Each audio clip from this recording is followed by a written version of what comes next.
irmãos, nós vamos dar seguimento aí à nossa escola bíblica. Nós continuamos nesse livro aqui, do Eugene Peterson, né, que fala, o título é Uma Longa Obediência na Mesma Direção, e fala sobre o discipulado numa sociedade instantânea, né, que é a sociedade na qual nós vivemos hoje. Esse livro ele vai praticamente perpassar aí os salmos, né, que são os salmos de peregrinação do povo judeu, né, durante as suas peregrinações a Israel. E hoje eu gostaria de ver com vocês o Salmo 128. Vamos abrir lá no Salmo. O tema em torno desse Salmo, a gente basicamente vai dar uma continuação desde a última EBD que eu expus aqui, né? E a gente falou sobre a alegria e sobre a segurança em Deus, a felicidade que há em Deus. E hoje o tema, mais uma vez, ele volta para esse caminho, né, sobre felicidade, essa proposta de nós verificarmos se temos uma vida feliz, se de fato temos alegria ao andar neste mundo e qual seria essa alegria. A primeira pergunta que nós vamos nos nortear a partir de agora é difícil ser cristão? Porque isso é uma grande característica para nós como cristãos, verificarmos se nós somos, de alguma forma, felizes e satisfeitos com aquilo que nós temos e na forma como vivemos. Então, será que é difícil ser cristão? Nós falamos sobre alegria, falamos que Deus, ele é a alegria, ele é a felicidade que nós possuímos e que nós devemos buscar. E agora a pergunta mais delimitada para nós, como cristãos, é se essa vida, então, alegre, que envolve Deus, a qual nós possuímos, ela é, então, uma vida fácil? É uma vida difícil? É algo simples ou algo dificultoso? Então, o que de fato a gente poderia dizer sobre isso? Será que é difícil andar com Deus, difícil andar com essa felicidade e essa alegria que é o próprio Senhor? E talvez algumas pessoas dissessem que é difícil. Sim, as pessoas olham para as aflições, olham para o dia a dia, e tecnicamente nós, quando nos tornamos cristãos, na realidade nós não deixamos de experimentar dor e sofrimento nessa vida. Continuamos experimentando essas coisas. Deus, de alguma forma, não nos isenta de passar por essas coisas. Então nós podemos olhar para isso e achar que é uma vida difícil, né? De que não é uma coisa fácil ser cristão. Inclusive, algumas pessoas dizem que a dificuldade só aumenta, né? Porque agora nós temos deveres a cumprir, temos regras para prosseguir em guardar, e isso torna tudo cada vez mais difícil. Os cristãos comuns, de uma forma geral aí fora, e nós aqui também, somos um povo, de alguma maneira, visto como aqueles que guardam regras, guardam preceitos, se poupam de certas coisas, sacrificam outras coisas, e isso aí fora é visto como uma vida de penitência, para usar aqui um vocabulário até um pouco católico romano, né? A penitência, o que é a penitência? É como se você tivesse o tempo todo se martirizando, se expondo ao sofrimento, se colocando diante do sofrimento para tentar alcançar alguma coisa. Isso pode até soar como um pouco de loucura aí fora, numa sociedade como o próprio autor coloca, que é uma sociedade instantânea, que está buscando por prazer, e a única coisa que essa sociedade atual se importa é o simples hedonismo, né? O viver para si mesmo. E esse viver para si mesmo está extremamente baseado numa visão utilitária da vida. As pessoas vivem, e isso chega muito na igreja hoje, as pessoas vivem a partir de uma visão utilitária. Em que sentido? No sentido de que elas pensam, eu vou para a igreja, mas para quê exatamente? Vai me acrescentar em quê?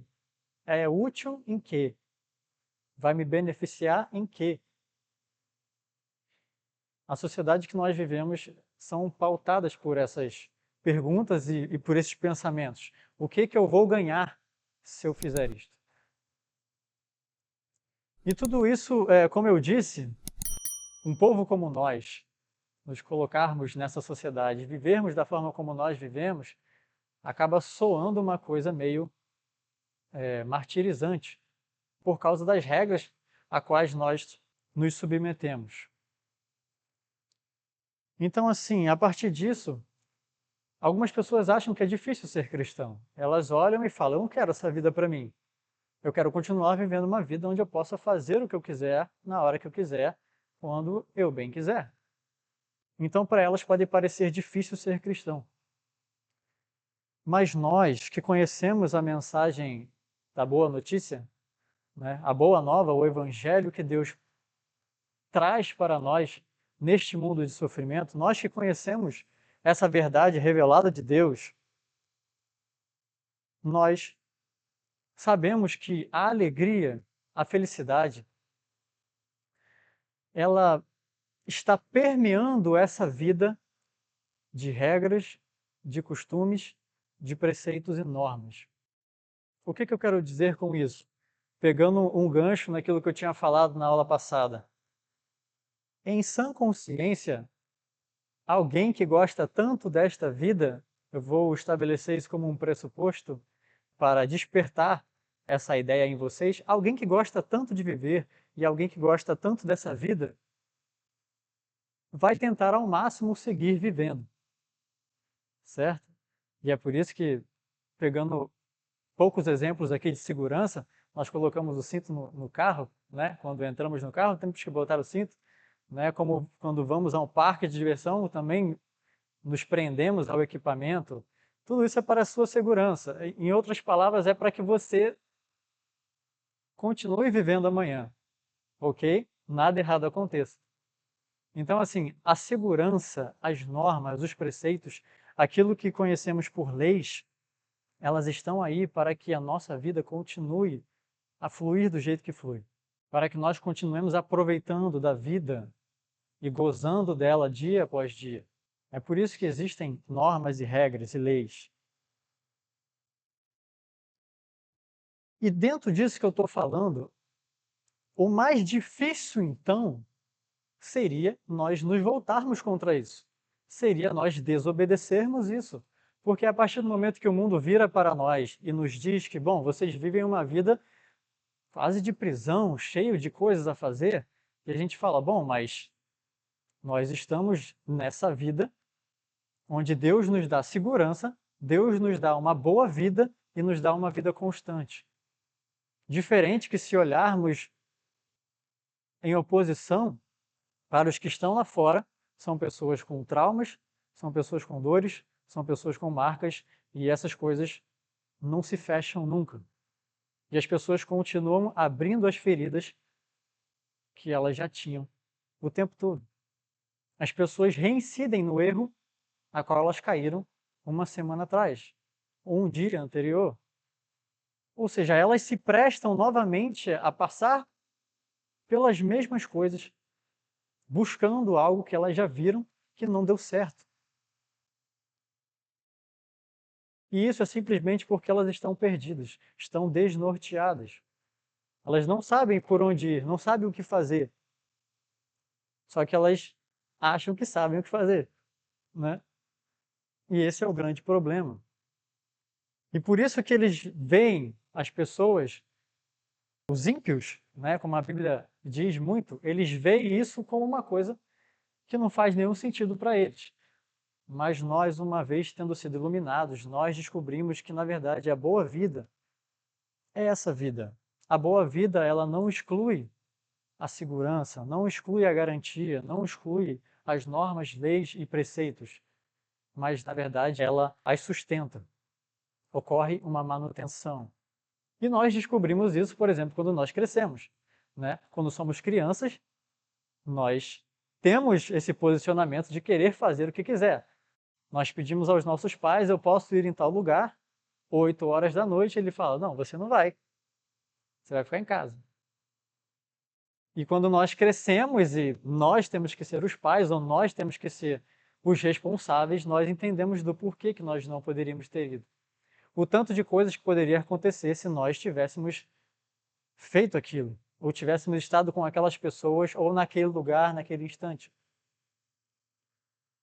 Então, a alegria em Deus, a felicidade em Deus, ela se pauta muito nessa vida que Deus propõe para nós. E sim, é uma vida de regras, é uma vida de preceitos e mandamentos. E a partir disso, então, nós percebemos que, na verdade, a facilidade está em nós vivermos a vida que Deus propõe para nós. O fácil está em sermos cristãos. Estarmos dentro de um ambiente onde alguém zela por nós, não onde estamos entregues à própria sorte. Isso não tem nenhum sentido. Um filósofo chamado Friedrich Nietzsche, para dar um exemplo, ele fala sobre o niilismo. E ele impõe, de alguma forma, essa acusação aos cristãos. Ele fala: vocês têm que se libertar, vocês têm que usar esse eu interior, usar essa força, esse instinto que existe em vocês para viver a vida. De qualquer forma, na verdade, a vida foi feita para nós a esgotarmos na potencialidade. Faça tudo que você é capaz para viver. Esse é o super-homem. Super-homem do Friedrich Nietzsche. O homem que não tem medo de nada, que está vivendo a todo tempo, está vivendo no máximo que ele pode. Isso é a intensidade da vida. Mas o bom senso natural do ser humano, e isso faz parte da graça comum de Deus, faz com que nós botemos o pé no chão e achemos essa ideia uma loucura. Só alguém em total loucura poderia aceitar esse tipo de coisa. Ultrapassar seus próprios limites. E por que nós achamos isso uma loucura? Porque no fim, na ultrapassagem desses limites, o que está do outro lado é o fim da própria vida. Não tem mais nada do outro lado. E por isso é uma loucura. Por isso que nós não aceitamos esse tipo de coisa, porque foge ao senso natural do ser humano. O homem sabe que ele tem que lutar e preservar a própria vida. Ele não tem que arriscar a própria vida. Nenhum homem natural se propõe a fazer isso no cotidiano. É claro que nós esquecemos, né, de algumas coisas e achamos que somos invencíveis. Mas quando acontece uma pequena coisa, no sentido de objeto, um pequeno vírus que se espalha por aí, e que anos anteriores nós sofremos, como eu pelo menos nunca tinha visto, né? Neste país e ao redor do mundo, nós vemos como nós somos frágeis e que então, nessa fragilidade, é de bom senso, é de bom tom nós preservarmos a nossa própria vida. Nós não somos loucos, não estamos insanos. Temos noção e temos juízo. Então devemos preservar a nossa própria vida. E essa é a recomendação que o próprio Deus dá para nós o tempo todo. Nas promessas que Ele nos garante, naquilo que Ele nos manda fazer, no afastamento do pecado, que no final, como a própria Bíblia nos diz, o salário é a própria morte. Então o próprio Deus o tempo todo nos orienta a isto, a evitar essas coisas, a fazer o que Ele está mandando, a buscar a própria vida pela vida, não por uma utilidade. Não é porque você vai ganhar hoje alguma coisa e amanhã você vai continuar ganhando. Não, porque por mais que haja dificuldade, é o certo se fazer isso. Estamos no caminho certo. Estamos em busca da coisa certa. Então, na verdade, é fácil ser cristão, olhando por esse ponto de vista, por essa perspectiva. O mundo que Deus criou, ele foi criado para nos comportar, para nos auxiliar, para que nós possamos viver bem aqui. O pecado, ele destruiu toda a realidade. Destruiu a imagem das coisas aqui nesse mundo. Mas, desde o princípio, ele foi feito para ser um lar para nós. Não era para ser essa montanha russa, essa aventura descabida e essas nuances entre baixo e alto, bom e ruim, triste e alegria. Não era para ser dessa forma, era para ser uma constante. Era para ser o nosso lar. O mundo foi criado para isso, para nos comportar, para que a vida pudesse se desenvolver aqui.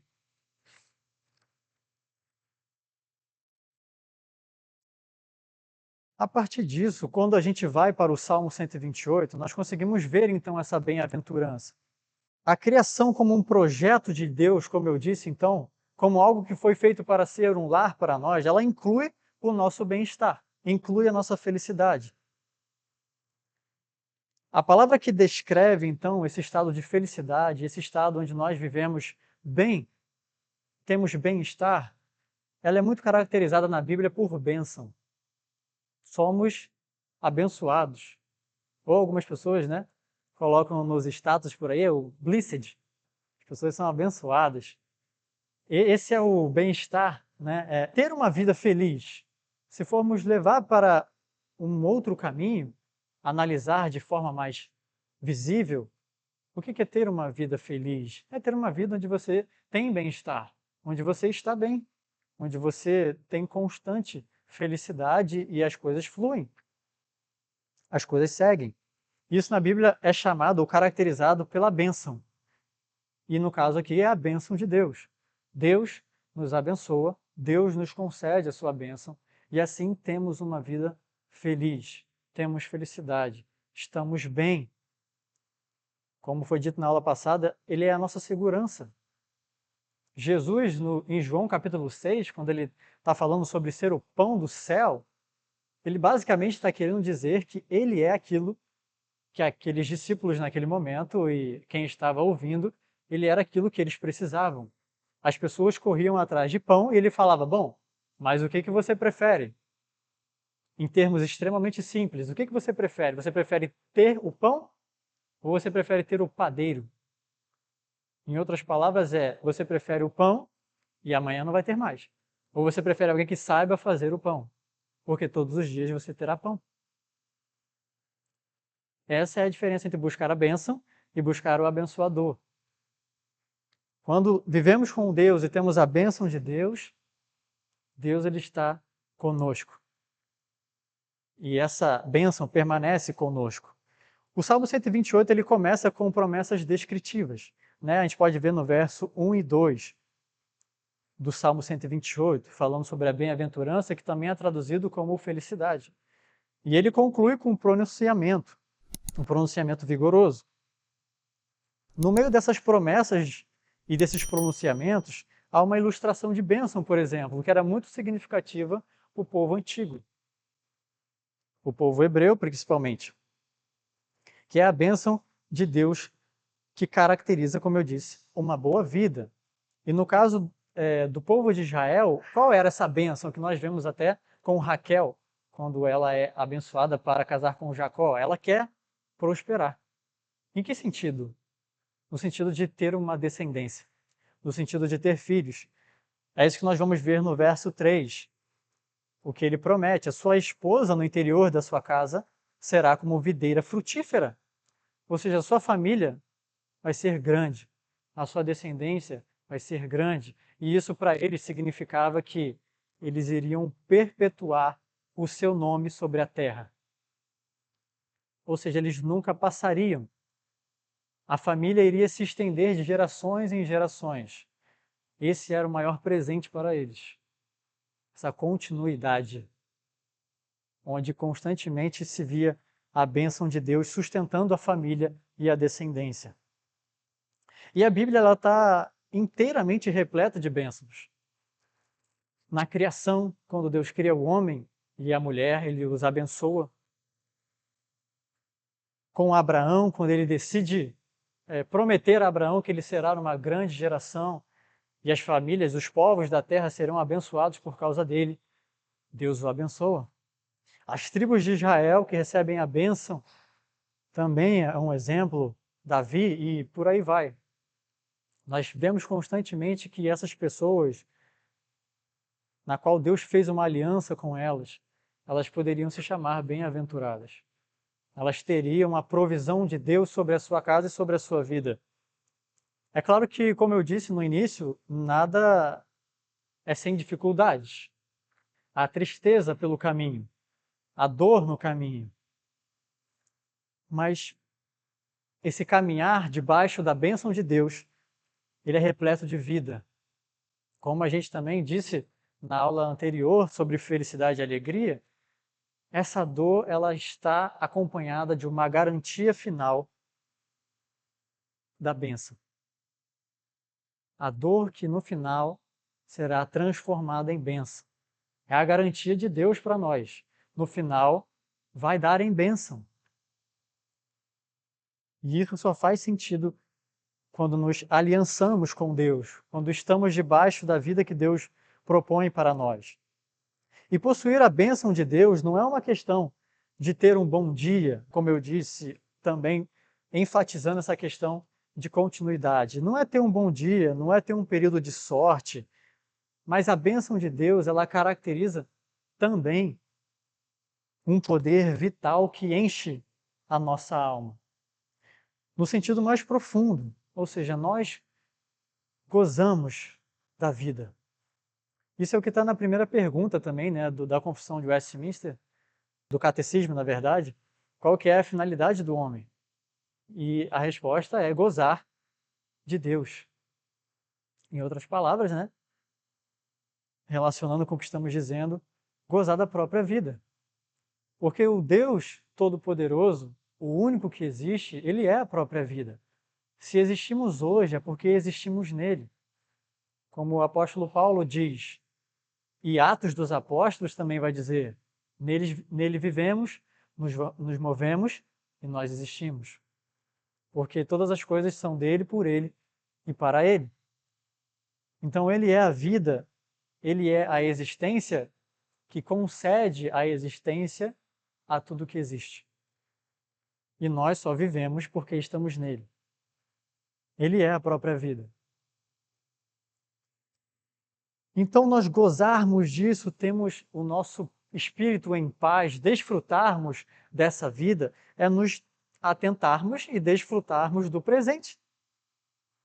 Desse presente, na qual estamos participando, não deixando ele escapar pelos nossos olhos. E isso significa termos o presente da vida, ao mesmo tempo que temos a vida de presente. Uma coisa está ligada com a outra. A vida que nós experimentamos, ela é sempre presente. Tem um documentário muito interessante na Netflix, que é Quanto Tempo o Tempo Tem, e fala sobre essa percepção do tempo que nós temos. E no final, os especialistas eles estão ali dando o seu parecer sobre o que é o tempo, como nós podemos ter mais tempo.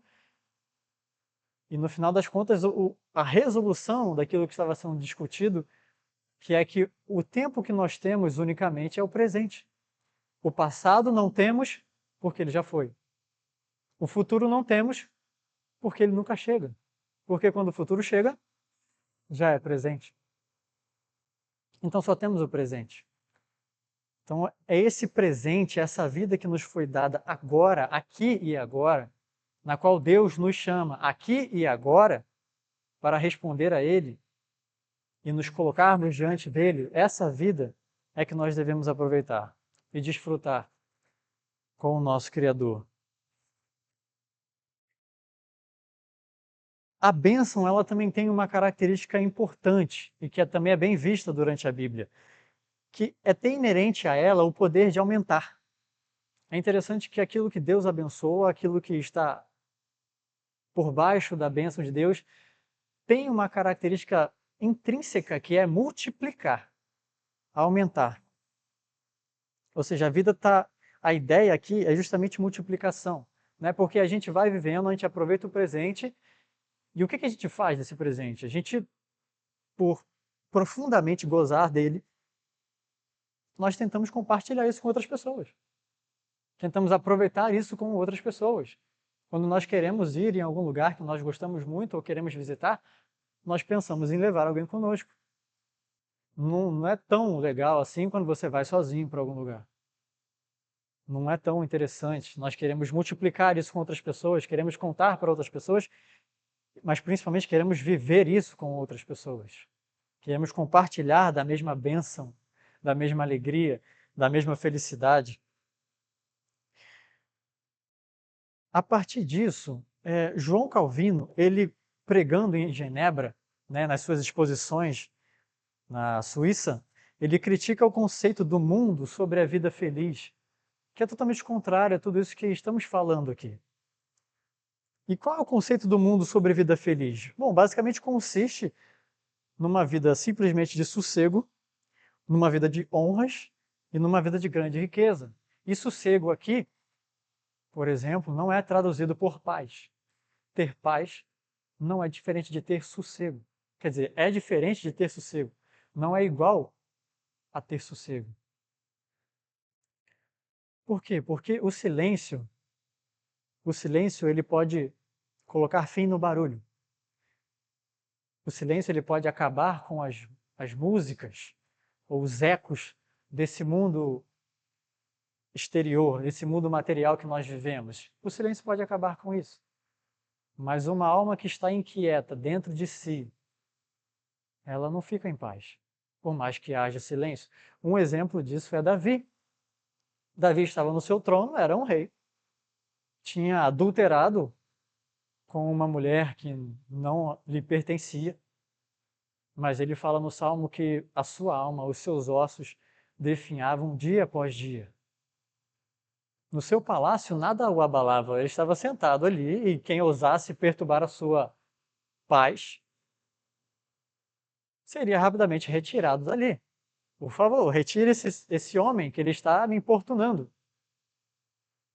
Mas a paz que permeia a alma, que emana da alma, ele não tinha.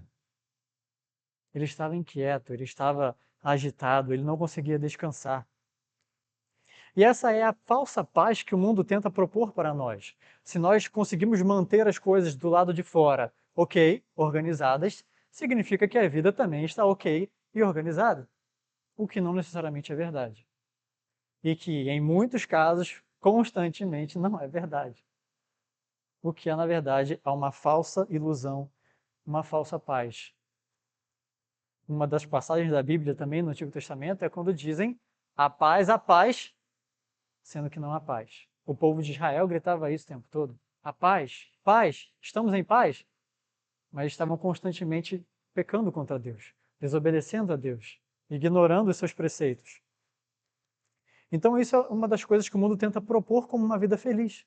Uma falsa paz, uma vida de aparência, uma vida que tem honras, mais uma coisa aqui também que pode parecer valioso, mas no final das contas, essas honras não servem de nada.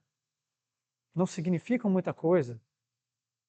Quando você pega ali, tem um exemplo, né, do filme Oppenheimer, né, que no final ele recebe ali a certificação, o diploma, por ele ter ajudado os Estados Unidos na guerra e por ter criado a bomba, né, que eu não vou entrar aqui nesses detalhes morais, mas aquele momento onde ele pega o diploma no final do filme e percebe que as pessoas só usaram ele, e ele olha para aquele pedaço de papel e vê que não significa nada.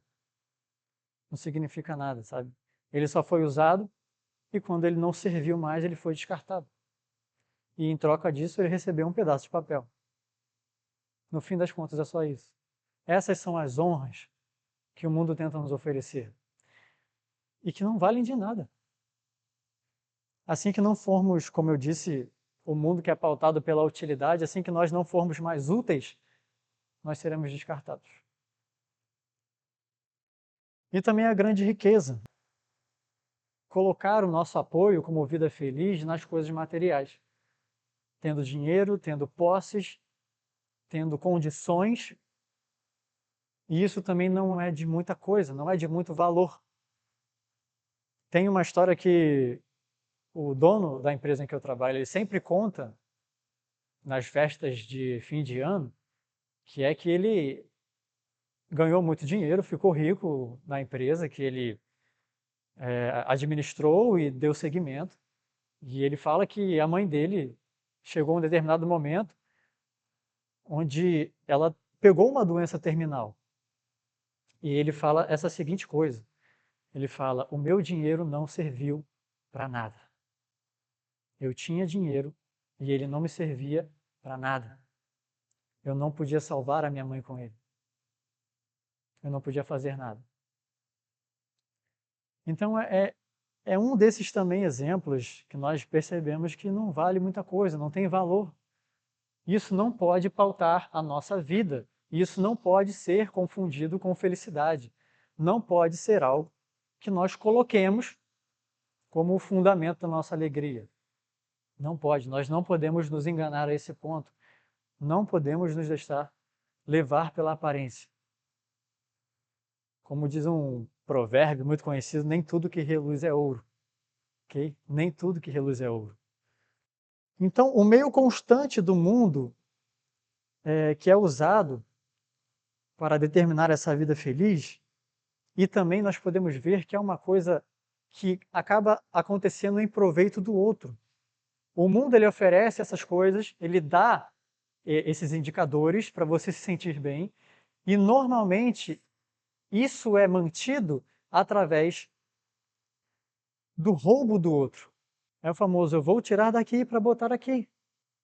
E a vida em Deus não é assim. A comunidade, a felicidade que nós vivemos, ela se espalha de forma igual, é horizontal. E o mundo, para ele tentar conseguir te manter nos artifícios, nessa felicidade artificial, ele tem que te apresentar alguma coisa. Mas essa coisa, ele sempre está tirando de alguém para dar para você. É uma também das coisas que o diabo certamente deve ser especialista em fazer. Vou dar isso para ele. Quando eu precisar mostrar para outra pessoa, eu tiro dele e dou para outra pessoa. E no final, as pessoas acabam sem nada. É isso que acontece. Então, o mundo está permeado por esse problema, né, que move também a ganância. As pessoas são gananciosas. As pessoas estão buscando por essas coisas. Mas a igreja, ela deve viver de forma diferente. Nós devemos viver de forma diferente. Devemos viver debaixo da bênção de Deus. Devemos fazer as coisas, devemos experimentar as coisas, devemos buscar as coisas que em si tenham valor. Que elas de fato possuam algo de verdadeiro, algo de substancial, totalmente contrário ao que nós chamamos de artificial, ao que nós chamamos de falacioso, né? Que não é verdadeiro. Nós temos que buscar por essas coisas substanciais. E se precisarmos passar por dificuldades, que seja, no final das contas. É como, acho que é Jesus que diz, lançaremos o nosso pão sobre a água e quando voltarmos lá, nós vamos tê-lo de novo. Reencontraremos ele de novo. Né? Porque há essa segurança, há essa garantia. Então, irmãos, para finalizar, precisamos ter esse cuidado. Precisamos preservar a nossa própria vida. E que significa que nós precisamos buscar andar junto a Deus, andar debaixo da bênção de Deus, porque é isso que vai preservar a nossa vida. Nós temos que nos afastar do mundo, temos que nos afastar da carne e temos que nos afastar do diabo. Temos que nos afastar de todas essas coisas. Temos que evitar essas coisas, porque elas são enganadoras. São ilusões. E no momento onde acharmos que possuímos alguma coisa, se nos envolvermos com elas, nós cairemos na primeira oportunidade. Então precisamos estabelecer a nossa casa sobre a rocha, não sobre a areia. E há talvez alguém aqui que possa perguntar, ou outras pessoas que possam te perguntar, bom, mas será que tem um jeitinho para eu conseguir essa bênção de Deus? Eu já entendi. Eu tenho que viver debaixo da bênção de Deus, eu tenho que caminhar com Deus, tenho que me aliançar. Eu preciso da bênção de Deus e do próprio Deus para ter uma vida plena, satisfeita e saudável. Mas qual é o jeito? O que eu faço? Qual é o jeitinho? E aqui é uma linguagem que a gente entende bastante, né? Qual é o jeitinho para nós conseguirmos essa vida de bênçãos? Essa vida que tem a constante mão de Deus sobre nós. Qual é o jeito? Bom, a bênção, ela flui de nós termos fé em Deus e a aliança com Deus. Em outras palavras, não tem jeitinho. Não tem o que você faça, não tem o que você consiga dar para receber em troca. Não tem jeitinho. Não tem método, não tem meio. E aqui meio no sentido natural. Não tem nada que as suas mãos possam mover ou os seus pés consigam te levar. Nada que a sua mente finita consiga pensar de tão elaborado para conseguir isso. Não. Aquilo que Deus fez e nós conseguimos isso através do meio que Ele nos deu. Do meio sobrenatural que Ele propôs para nós. Nós precisamos ter fé nesse meio, ter aliança com esse meio. Meio que é chamado de Jesus Cristo.